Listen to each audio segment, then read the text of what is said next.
દાહોદમાં બીએલઓ અને આંગણવાડી બહેનો પર દબાણની ફરિયાદો આમ આદમી પાર્ટીના ધારાસભ્ય ચૈતર વસાવાએ ઉઠાવ્યા ગંભીર સવાલ। બીએલઓ ઉપર દબાણપૂર્વક કરવામાં આવી રહ્યું છે। આજે અમે દાહોદ જિલ્લાની મુલાકાતે છે ત્યારે એસઆઈઆરની પ્રક્રિયામાં અહીંના શિક્ષકો અને આંગણવાડી બહેનોને જ્યારે બીએલઓ બનાવવામાં આવ્યા છે એમની ઘણી રજૂઆતો અમને મળી છે।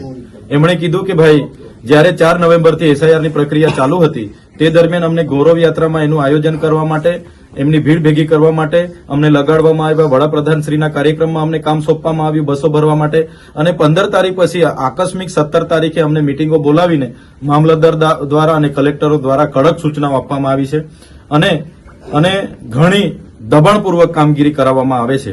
ત્યારે તમે જોયું હશે ઝાલોદ તાલુકાના સાદેડા ગામના બીએલઓની તબિયત આ દબાણના કારણે પ્રેશરના કારણે બગડી છે અને આજે હોસ્પિટલમાં દાખલ છે। ત્યારે સવાલ એ થાય છે કે આંગણવાડીઓ પર બીએલઓ તરીકેની જવાબદારી તમે સોંપો છો।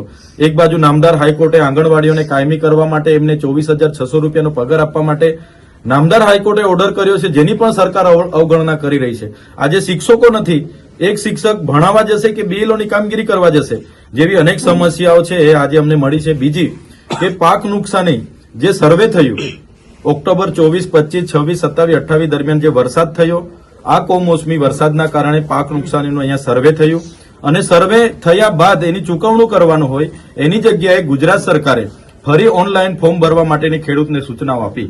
તો આ ખેડૂતો જ્યારે ફોર્મ ભરવા જાય છે ત્યારે અહીંના તલાટીઓ એમને પહેલા દબાણ કરે છે કે ભાઈ તમે વેરો ભરો પછી તમારું ફોર્મ ભરાશે।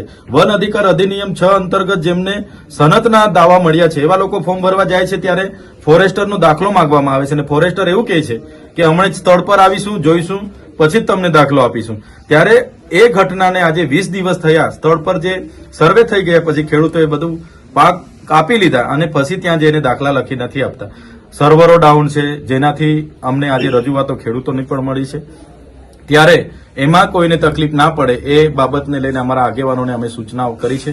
બીએલઓને કોઈ તકલીફ ના પડે તો BLA2 એટલે કે બૂથ લેવલના એજન્ટોને અમે સૂચનાઓ કરી છે।